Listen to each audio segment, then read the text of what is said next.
এরও কি করা যাবে? একটা শুধু সোজা আছে, মানে একটু খেয়াল রাখবেন, এই বাড়ি শুধু একটা টানে, যে এটা আছে একদম সোজা, আর এটাও সোজা নেই, এটাও সোজা নেই।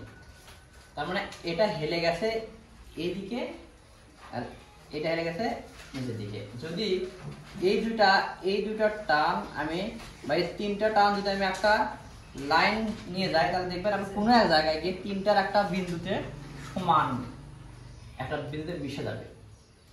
এই মিশে যাওয়ার এই কথাটাকে বলা হচ্ছে যে ভ্যানিশিং পয়েন্ট। সে সূত্র চলে আসলাম, আমরা বাড়ি আঁকাচ্ছি ঠিক সূত্রের সাহায্যে। বাড়িতে সূত্র আছে, সেই সূত্রের সাহায্যে আমরা বাড়ি আঁকাচ্ছি। এই বাড়ির পাশে আর একটা বাড়ি করবো, এই বাড়ি থেকে আরো দূরে। ওই যে আমরা দেখা যায় একটা বাড়ি ছোট দেখা যাচ্ছে, বাড়ি বড়, ওটা কিভাবে হয়? এই সূত্রের সাহায্যে। এই বাড়ির পাশে গ্রামের দূরে একটা বাড়ি করবো, সেটা যেন মনে হয়। তাহলে ভ্যানিশিং পয়েন্টটা হচ্ছে আমাদের ভ্যানিশিং পয়েন্ট আই লেভেল, ওই সূত্রটা একটু পরে। আচ্ছা, ঠিক আছে।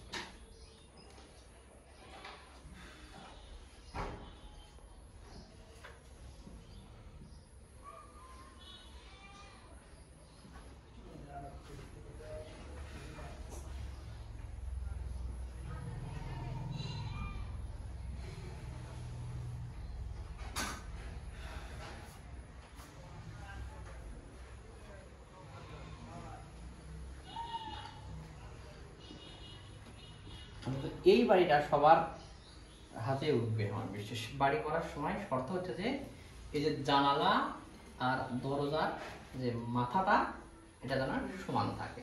এটা যদি আমি না বলতাম, হয়তো অনেকেই এটা জানালা উপরে নিচে করতে পারতো। ওটা করার সাথে সাথে আর বাড়ির কিছুই দেখবে না, এটা সরাসরি গোল্লায় চলে যাবে। তার মানে এটা কিন্তু একটা গুরুত্বপূর্ণ। আমার মা বাড়িতে 100 এদিক সেদিক হতে পারে, আপনারা মাথায় রাখবেন যে জানালা আর দরজার এই মাথাটা সমান যেন থাকে।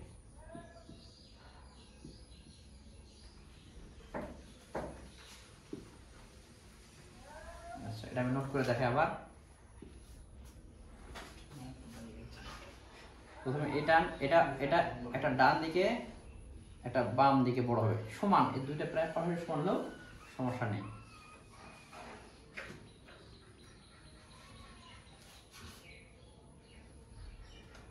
এটা এদিক সমান হলেও সমস্যা নেই। এই মাঝখানে একটা একটু বড় হবে, যদি এটা মনে থাকে তাহলে এই নিচের দুটো লাইনই ঠিক থাকবে। মাঝখানের লাইনটা বড় হবে। মাঝখানটা যদি বড় না হতো তাহলে আমার এটা সমান হতো না।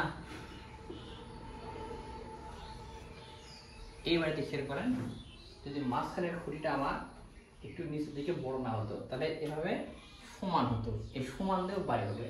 যে বাড়িটা প্লেন আছে কেজি 1 2 বাচ্চারা পড়ে, আর অতটা বুঝবে না। আর জাস্ট খালি বাড়ি করবে এরকম করে,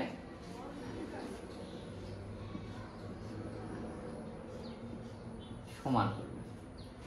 যেখানে কোনো সূত্র লাগবে না, কিছু লাগবে না, জাস্ট একটা বাড়ির মতো প্লেন আছে কেজি 1 2 3। কিন্তু আমরা যখন বাইরের সূত্রে সাহায্য করবো, তখন আপনাকে বললাম যে এটা কেন এখানে বড় হলো, কেন এটা ছোট হলো, কেন এটা ছোট হলো। এটা ব্যাপক সার্কেলিং একটা সূত্র, যেটা আমাদের চোখের সামনে একটা পার্সপেক্টিভ শব্দ, পরিপ্রেক্ষিতের একটা মায়ার জাল চোখের সামনে রাখতে হয়। শিল্পীরা কিভাবে দেখে, এটা দেখে হচ্ছে যে পার্সপেক্টিভ বা পরিপ্রেক্ষিত একটা অনুবাদ বিরতির মাধ্যমে এটা এভাবে দেখে। একটা বিল্ডিং এর সামনে দাঁড়িয়ে থাকলে বিল্ডিংটা সোজা, কিন্তু আমরা কেন অ্যাঙ্গেল দেখি? এই সেই সূত্র পার্সপেক্টিভের সাথে। পার্সপেক্টিভের উপর ব্যাপক আলোচনা করবো। আগে হাতটা ঘুরাই নিই। যখন বাড়ি আঁকবেন বড় করে আঁকবেন, বড় করে দেখেন।